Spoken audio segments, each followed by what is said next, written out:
தமிழக பாஜக தலைவராக நயினார் நாகேந்திரன் போட்டியின்றி தேர்வாகி இருக்கிறார். அவரை தவிர வேறு யாரும் வேட்புமனு தாக்கல் செய்யாத நிலையில் தமிழக பாஜக தலைவராக அவர் தேர்வாகி இருக்கிறார். மிக குறிப்பாக அவருக்காக கட்சியினுடைய விதிமுறைகள், நேற்றைக்கு வேட்புமனு தாக்கல் செய்வது தொடர்பான விதிமுறைகள் அறிவிக்கப்பட்டிருந்தாலும் அது நயினார் நாகேந்திரனுக்காக சில தளர்வுகள் வழங்கப்படலாம், அதன் அடிப்படையில் அவர் தலைவராக தேர்வு செய்யப்படலாம் என்பதை தொடர்ச்சியாக நியூஸ் 18 தமிழ்நாடு பதிவு செய்து கொண்டிருக்கிறது. அந்த அடிப்படையில் இன்றைக்கு போட்டியின்றி நயினார் நாகேந்திரன் தலைவராக தேர்வாகி இருக்கிறார். இந்நிலையில் தற்போது கமலாலயத்திலிருந்து நயினார் நாகேந்திரன், அண்ணாமலை மற்றும் மத்திய இணையமைச்சர் எல் முருகன் உள்ளிட்டோர் கிண்டியில் உள்ள தனியார் நட்சத்திர விடுதிக்கு வருகை தந்திருக்கிறார்கள். இன்னும் சற்று நேரத்தில் செய்தியாளர் சந்திப்பு அங்கு நடைபெறலாம் என்று கூறப்படுகிறது. காலை முதலே செய்தியாளர் சந்திப்புக்கான நேரம், அதில் இருக்கக்கூடிய ஏற்பாடுகளில் மாற்றம் என தொடர்ச்சியாக நிகழ்ந்து கொண்டிருக்கிறது. அதன் அடிப்படையில் இன்னும் சற்று நேரத்தில் செய்தியாளர் சந்திப்பு நடைபெறுவதற்கான வாய்ப்பும் இருக்கிறது என கூறப்படுகிறது. கூடுதல் விவரங்களோடு இணைகிறார் சிறப்பு செய்தியாளர் சுபாஷ். இந்த செய்தி தொடர்ச்சியாக நாம் பதிவு செய்துகிட்டே இருக்கிறோம். அந்த வகையில் நயினார் நாகேந்திரன் தேர்வாகி இருக்கிறார். அவர்கள் மீண்டும் அங்கு வந்திருக்கிறார்கள். உள்துறை அமைச்சர் அமித்ஷாவை சந்திக்க அங்கு இருக்கக்கூடிய நிகழ்வுகளையும் பதிவு செய்யலாம். அமித்ஷாவை சந்திக்க இந்த புதிய தலைவராக நாமினேஷன் பண்ணி அவர் மட்டுமே அன்அப்போஸ்டா ஜெயிச்சு வந்திருக்காரு. முதல்ல அவர் வாழ்த்து வாங்குவாரு. வாழ்த்து வாங்கின பிறகாக அவர் அடுத்த கட்டமாக பாஜகவினர் ஒரு முக்கிய நகர்வுகளை மேற்கொள்வார்கள் என்று எதிர்பார்க்கப்படுகிறது. அந்த நகர்வுகள் அதிமுகவின் தலைவர்களை சந்திப்பதற்கான வாய்ப்பு இருப்பதாக சொல்லப்படுகிறது. அதை நாம் உன்னிப்பாக கவனிக்க வேண்டியது இருக்கிறது. மிகவும் முக்கியமான ஒரு நிகழ்வு இனிமேல் தான் நகரப்போகிறது.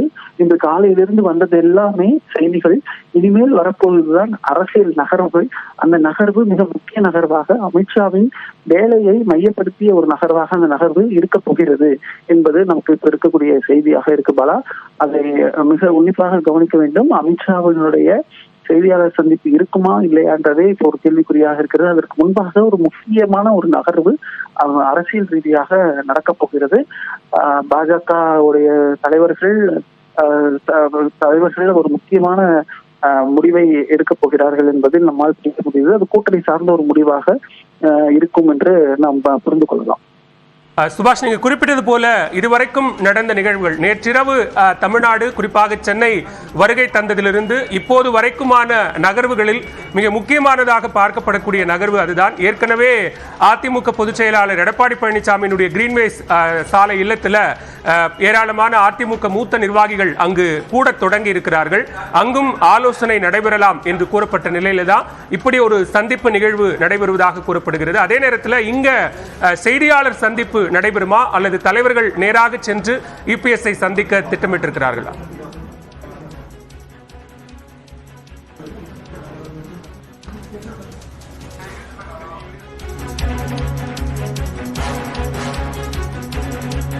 தொடர்ந்து பேசலாம். தற்போது பாஜக தலைவர்கள், குறிப்பாக புதிய தலைவராக போட்டியின்றி தேர்வாகி இருக்கக்கூடிய நயினார் நாகேந்திரன் மற்றும் அண்ணாமலை, மத்திய இணையமைச்சர் எல் முருகன் உள்ளிட்ட கட்சியினுடைய மூத்த தலைவர்கள் எடப்பாடி பழனிசாமியை சந்திக்க திட்டமிட்டிருப்பதாக தகவல் வெளியாகி இருக்கிறது. ஏற்கனவே அதிமுக பொதுச் செயலாளர் எடப்பாடி பழனிசாமியினுடைய கிரீன்வேஸ் சாலை இல்லத்தில் அதிமுகவினுடைய மூத்த நிர்வாகிகள், முன்னாள் அமைச்சர்கள் அங்கு குழுமி இருக்கிறார்கள். இந்த நிலையில் தற்போது இந்த தகவல் மிக முக்கியத்துவம் வாய்ந்த ஒன்றாக இருக்கிறது. சுபாஷ், தொடரலாம். பாஜகவில் தேர்ந்தெடுக்கப்பட்ட நயினார் நாகேந்திரன் தலைவராக தேர்ந்தெடுக்கப்பட்டவர் நாளைக்கு அதிகாரப்பூர்வமாக அறிவிக்கப்பட்டு மாநில தலைவராக வர இருக்கக்கூடிய நயினார் நாகேந்திரன், தற்போது இருக்கக்கூடிய மாநில தலைவர் அண்ணாமலை, முன்னாள் மாநில தலைவரும் தற்போதைய மத்திய இணையமைச்சரான எல் முருகன் ஆகியோர் எல்லாம் இப்ப அமித்ஷாவுடன் ஒரு முக்கிய ஆலோசனையில் ஈடுபட்டு இருக்கிறார்கள். அதன் பின்னர் அவர்கள் இங்கிருந்து புறப்பட்டு சென்னை கிரீன்வேஸ் சாலையில் உள்ள அதிமுக பொதுச் செயலாளர் எடப்பாடி பழனிசாமி வீட்டுக்கு செல்வதற்கான வாய்ப்புகள் இருப்பதாக சொல்லப்படுகிறது.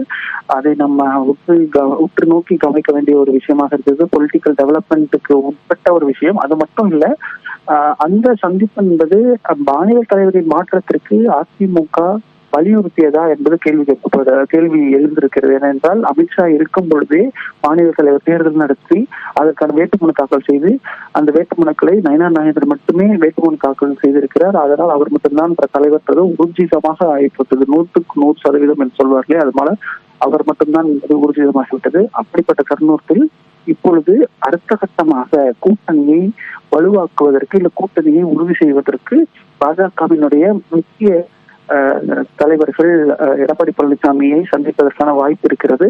அமித்ஷா சந்திப்பாரா அப்படின்னா அது தெரியல, அதை நம்ம பொறுத்திருந்து பார்க்கணும். அதுல என்ன டெவலப்மெண்ட் வருதுன்றதையும் நம்ம பார்க்க வேண்டியது இருக்கு பாலவேல். ஆனால் இன்றைய தினத்தில் அமித்ஷா வந்திருந்த ஒரு முக்கிய நிகழ்வு இன்று மாலை இன்னும் சற்று நேரத்தில் நடப்பதற்கான வாய்ப்பு இருக்கிறது. அதற்கான ஆலோசனையில் தற்போது அமித்ஷா, அண்ணாமலை, முருகன், நயினார் நாகேந்திரன் ஆகியோரெல்லாம் இறங்கி இருக்கிறத நம்மளால புரிஞ்சுக்க முடியுது.